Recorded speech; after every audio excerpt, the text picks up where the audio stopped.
tomto videu si ukážeme, ako môžeme vyhľadávať v mapách katastra, ktoré sú zverejnené na internete, pokiaľ teda nie je práve výpadok týchto portálov.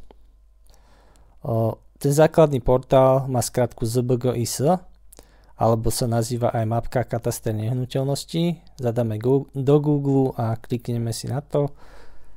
Načíta nám územie Slovenska. Vyberieme si nejaké katastrálne územie, ktoré nás zaujíma a kde chceme vyhľadávať nejaké pozemky alebo vlastníkov. Dáme si napríklad Terchova. Je dôležité, aby sme vybrali katastrálne územie, nie obec Terchova, a zaklikli tento zámok vpravo. Tým vlastne dosiahneme to, že nám bude vyhľadávať iba údaje v rámci tohto katastrálneho územia Terchova. Priblížime si to takto tým pluskom a vyberieme si, ktorý pozemok nás zaujíma. Ja si vyberiem pozemok, na ktorom je ihrisko v Terchovej.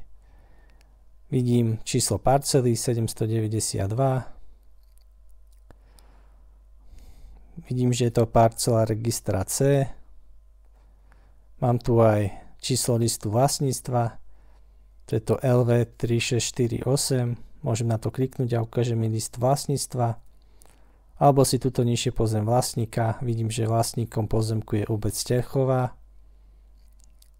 Kliknem si na domček, či sú tam nejaké stavby evidované na tom pozemku. Žiadne stavby. Tuto na tom ičku si môžem pozrieť informácie o pozemku. Vidím jeho výmeru, aj druh pozemku. Vidím, že je to ostatná plocha. A v tejto mape vlastne si môžem vyhľadávať rôzne údaje, či už podľa mena vlastníka, alebo podľa čísla parcely, alebo len tak kliknem na hociaký pozemok, ktorý ma zaujíma.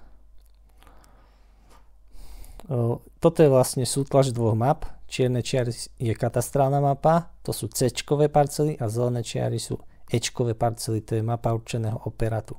Vidím teda sútlač dvoch map. Tá svetlozelená čiara, to je hranica zastávaného územia obce. Dobre, teraz si vyhľadám nejaký pozemok, ktorý patrí do vlastníctva obce Terchova. Vidím, že mi ponúklo nejaké listy vlastníctva, dám si napríklad tento list vlastníctva číslo 70.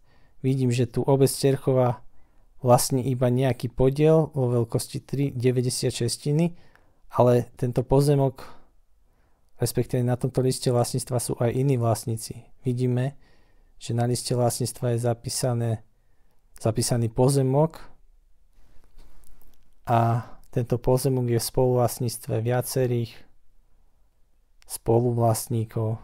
Tu vidíme ich mena. Jedným zo spoluvlastníkov je aj obec Terchova a ostatné sú fyzické osoby. Môžeme vyhľadávať aj podľa iných údajov, ako som už hovoril, napríklad podľa čísla parcely. Napíšem si číslo parcely 100/1. Zakliknem si to a vyhľadá mi tento pozemok. Vidím jeho vlastníka, Slovenský lyžiarsky zväz zdravotne postihnutých. Môžem si vyššie vybrať aj list vlastníctva, keby ma zaujímal. Viac o pozemkoch a katastri sa dozviete v mojej knihe Pozemkové právo.